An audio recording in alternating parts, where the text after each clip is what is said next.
Su servidor, Víctor Álvarez de la Torre. Hoy vamos a hablar de cómo elegir e instalar un aire acondicionado. Para la elección del equipo, pues necesitamos ver factores como temperaturas máximas y mínimas durante el año, las necesidades del usuario, de cómo está hecha y con qué está hecha la casa, etcétera, etcétera. Y para la instalación del equipo, pues son los aspectos técnicos, qué herramientas voy a utilizar, qué pruebas voy a hacer, qué programa preventivo voy a establecer, entre otras cosas. Pues bueno, hay que enfocarnos ahora en las necesidades del cliente. En este caso, Angie necesita instalar un aire acondicionado en la sala de su hogar debido a las altas temperaturas que se presentan en la época de calor. Ella necesita una solución eficiente y rápida para mejorar el confort en su hogar. El departamento de Angie tiene una superficie de 50 metros cuadrados, consta de un dormitorio, una sala, una cocina, su cuarto de baño, tiene un patio trasero, un pasillo lateral, está orientada de norte a sur, tiene un suministro de energía de 110 voltios, con una altura de techo de 2.7 metros. Las temperaturas ambientales del lugar: el calor se manifiesta de marzo a agosto, que es cuando Angie se siente incómoda, sobre todo en las tardes, ya que cuando llega a descansar la sala está algo caliente y la hace sentir agobiada. Por las noches en su recámara y al abrir la ventana y quizá con un ventilador puede dormir bien, y en caso de sentir frío pues cierra la ventana y se cobija bien y listo. Por su elección quiere el aire acondicionado en la sala. Hay que considerar especialmente que el espacio a enfriar o climatizar es la sala, pero también implica que es el área de la cocina. Tiene una ventana hacia su patio trasero y la pared izquierda de la sala y cocina está al poniente y expuesta a los rayos solares durante toda la puesta de sol. Y por encima de la ventana no hay espacio para la colocación de la unidad interior. En la región sí existe disponibilidad de equipos de aire acondicionado. Por lo tanto, de acuerdo a la superficie de la sala y cocina, que es de 30 metros cuadrados, y conforme a esta superficie se ocupa una unidad para la zona 1 de 24.000 BTUs, que es una capacidad de 2 toneladas, y repito, para tener 24.000 BTUs. Este equipo de 2 toneladas necesita una alimentación de 220 volts, que enseguida vamos a mencionar. El equipo propuesto, el modelo propuesto, es un mini split York de 2 toneladas de solo frío, ya que Angie lo ocupará solamente durante la época de calor, pero ocupa un voltaje de 220 volts. Inclusive también se menciona un precio actual. Vemos más aspectos técnicos. Decimos de 2 toneladas, 24.000 BTUs. Tiene un ahorro energético, un diseño moderno, amigable con el medio ambiente, operación silenciosa, entre otros factores que se mencionan aquí. Y pues para la instalación del equipo de aire acondicionado se eligió la pared poniente, casi a la mitad de la sala cocina, un poco más cargado hacia la sala, casi enfrente de la puerta del dormitorio, lo cual favorece en un momento dado, si se deja la puerta abierta, también pudiera parcialmente climatizar el área del dormitorio.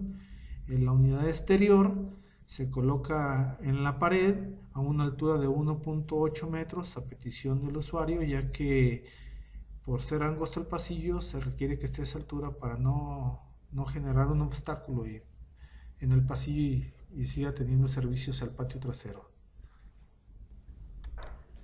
Bien, pues el requerimiento energético para esta unidad va a ser de 220 volts, lo cual nos genera la necesidad de solicitar una cometida eléctrica de 220 voltios, colocar ahora un centro de carga también de 220 voltios con una pastilla térmica de 2 polos de 20 amperes, que es la que va a alimentar al mini split, y a su vez del centro de carga colocar una línea eléctrica de 200 voltios hacia una caja de fusibles o un interruptor de fusibles que va a ser colocado de manera muy inmediata a la unidad condensadora. Pues bien, ahora quiero mencionar un aspecto que que generalmente sucede en las instalaciones. El que nos falte una herramienta o un equipo generalmente hace que el día se eche a perder. Y hay que respetar el tiempo del cliente también. Imagínense que nosotros tenemos nuestra herramienta, las mantas puestas, si se me olvidó alguna herramienta tengo que mandar por ella y se interrumpe el trabajo y lo único que estamos haciendo es postergar el acabado del trabajo y nos vemos además poco profesionales. Es importante también respetar el tiempo del cliente y darle la comunidad lo más rápido posible. Aquí vemos varios de las herramientas y equipos que vamos a utilizar. Quiero hacer énfasis en el vacuómetro, que va a ser una herramienta muy importante para medir la eficiencia del vacío. También quiero mencionar el gas refrigerante, que es importante tenerlo por si hay que hacer algún ajuste.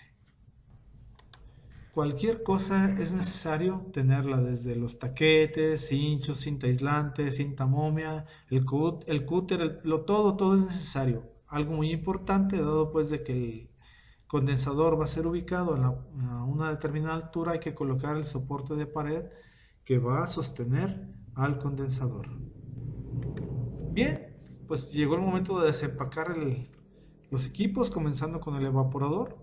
Hay que revisar que vengan todos los accesorios y componentes y hay que leer el manual de instalación. Algo muy importante que debemos hacer es medir la distancia que hay entre las líneas, los tubos de cobre y los cables del evaporador para hacer el orificio en la pared, de tal manera que este orificio, a la hora de colocar el evaporador, quede totalmente cubierto, no se vea. Es importante esto. Hay que pues colocar la base en la pared, taquetear y que quede perfectamente nivelado. Bien, pues llegó el momento de empezar a preparar el evaporador. Hay que conectarle los cables eléctricos, hay que direccionar los tubos, la manguera de caño, de desagüe, de tal manera empaquetarlos, de tal manera que me quede en una posición cómoda para la hora de presentarlo en la pared, quede en dirección del orificio y entre perfectamente y podamos anclarlo cómodamente a la base que ya está previamente instalada. Pudiéramos ver en la imagen que en una instalación estética no se ven los cables ni el orificio de salida, algo que demuestra calidad del trabajo que se está haciendo. En la parte exterior, pues de la misma forma hay que desempacar la unidad condensadora, hay que taquetear y fijar la base en la pared, hay que subir con cuidado el condensador, también atornillarlo, hay que retirar sus tapas, la tapa que cubre las válvulas y la tapa que cubre el panel eléctrico. En el orificio de salida hay que conectar la manguera de desagüe con un tubo, colocar un tubo de PVC de 3/4 de pulgada o de 1 pulgada según sea necesario para el desagüe, para que el agua escurra o sea descargada a través de ese tubo hasta la parte inferior. El tubo debe quedar a una altura máxima del piso de 1 pulgada, de tal manera que el agua no chorree por la pared y por lo tanto no vaya a mancharla, que se vea estético. Y una vez que están colocadas tanto el evaporador como el condensador, pues hay que tomar el kit de las líneas y conectarlas. Del lado del evaporador son tuercas cónicas, hay que presentarlas de tal manera que asiente perfectamente la parte cónica una con otra. Con la mano colocar la tuerca hasta que llegue al tope y una vez de esa manera apretar con 2 llaves, hacer contrafuerza para que queden firmemente apretadas. No hay que exceder la fuerza para dañar la parte cónica o torcer un tubo, hay que tener cuidado con eso. Lo mismo ocurrirá en el lado del condensador. Con una llave tomamos la tuerca y con una perica dispuesta en la válvula para evitar que se tuerza la válvula, hacemos contrafuerza y de esta manera apretamos la tuerca. Y una vez que estén colocadas las conexiones firmemente, hay que empaquetar todo con insulación, cinta aislante y cinta momia, que quede todo bien empaquetado, bien cubierto para evitar filtraciones y pérdidas de calor innecesarias. Llegó la parte crítica. El hacer el vacío es muy importante, ya que de esto depende el adecuado y óptimo funcionamiento del circuito de refrigeración. Es muy importante el uso del vacuómetro, la bomba de vacío y desde luego los manómetros. El bacómetro es importante, lo había dicho, porque nos permite medir eficientemente la calidad de vacío. Hay que tener en cuenta qué tipo de aceite está utilizando el compresor. Si es aceite sintético, debemos hacer un vacío de 250 a 300 micrones, y si es mineral, con que lo lleguemos a 500 micrones es suficiente.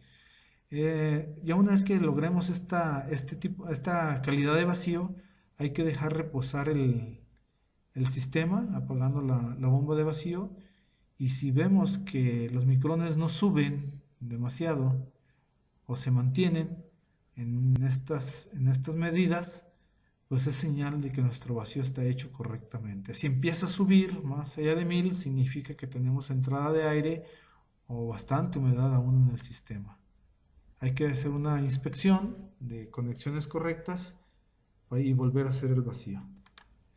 Se recomienda, pues previamente al vacío, hacer una carga con nitrógeno.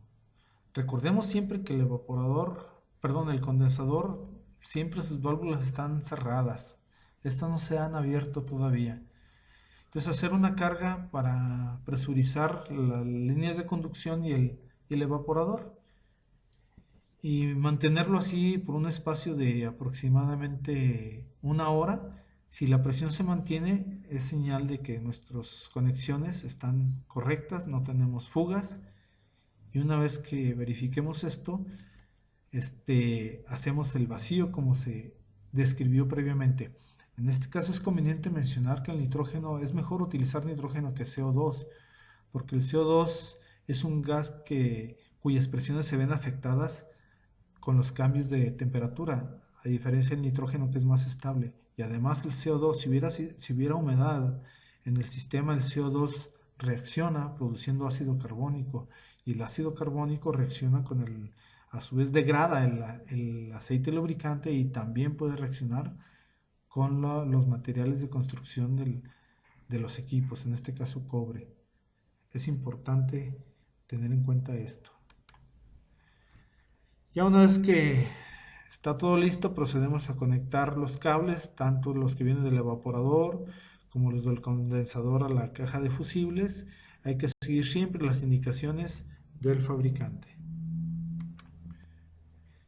Bien, pues llegó el momento de abrir las válvulas. Ya el vacío es correcto. Nos aseguramos de que todo esté perfecto. Abrimos las válvulas y cargamos todo el sistema con el gas refrigerante. Se abren las válvulas de alta, la válvula de baja, y ahora sí que el circuito de gas está preparado. Al poner en marcha hay que verificar que las presiones alcanzadas sean las correctas. Hay que ver las etiquetas del fabricante. Lo normal es que el equipo condensador esté cargado, como les decía, ya con su gas, pero si al momento de echarlo a andar tenemos alguna situación que no nos guste o que no estén las presiones adecuadas, pues hay que hacer los ajustes. Por eso está nuestro gas listo ahí para entrar en acción. Pues ahora sí, a echar a andar nuestro equipo. Hay algo muy importante, como lo vamos a poner en marcha a velocidad máxima, pues es importante que ya todo esté limpio, que no haya polvo. Ya retiramos las mantas, ya barrimos, ya limpiamos, ya sacamos nuestra herramienta. Lo único que vamos a usar es nuestro termómetro digital y encender el equipo. Al principio, pues la temperatura va a ser elevada, pero en un minuto o dos, ya inmediatamente vamos a ver que la temperatura empieza a descender rápidamente. Hay que colocar la base del termómetro muy cercano al evaporador. Generalmente ahí se pone, pero también si el cliente decide otro lugar, pues ahí se lo ponemos. Finalmente, antes de retirarnos, pues hay que hacer énfasis en la importancia de un mantenimiento preventivo, por lo cual necesitamos hacer concientizar al cliente de que es importante limpiarlo periódicamente. Angie manifiesta que solo lo va a utilizar en la época de calor, pues es suficiente con que al inicio de cada temporada se le haga una limpieza. Y si lo utiliza más frecuentemente, entonces sí, cada 6 meses hacerle una limpieza. Y ya conforme se va revisando, ya se va viendo si hay que corregir algo más. Conforme vaya pasando el tiempo, se van haciendo adecuaciones, quizás hasta un mantenimiento más a fondo. También se le hicieron ahí unas recomendaciones para optimizar el funcionamiento y tiempo de vida de su equipo, sobre todo en el tiempo de calor. El techo de la casa de Angie tiene un impermeabilizante de color oscuro. Se le recomienda que en la próxima impermeabilización que le dé le ponga un color claro, un elastómero claro, que favorezca la reflexión de los rayos solares y de esta manera va a disminuir la absorción de calor, lo cual sin duda alguna se refleja en algunos grados menos al interior de la habitación. Y asimismo en la ventana colocar una cortina o persiana, porque si estamos climatizando la sala, no queremos que el calor entre a la sala por la ventana y la cortina va a ser una barrera física o térmica para ello. Y en el pasillo donde está ubicada la unidad exterior se le sugirió colocar una malla sombra de tal manera que se le genere un espacio más fresco para el evaporador. De esta forma el intercambio de expulsión de calor se da con mayor facilidad. Y no olvidemos que el equipo de seguridad siempre debe de estar, siempre nuestra salud es importante, siempre debemos estar protegidos. Les dejo las fuentes de consulta para, como de, protegiendo los derechos de autor, de donde obtuve algunas imágenes, así como algunas sugerencias. Muchas gracias.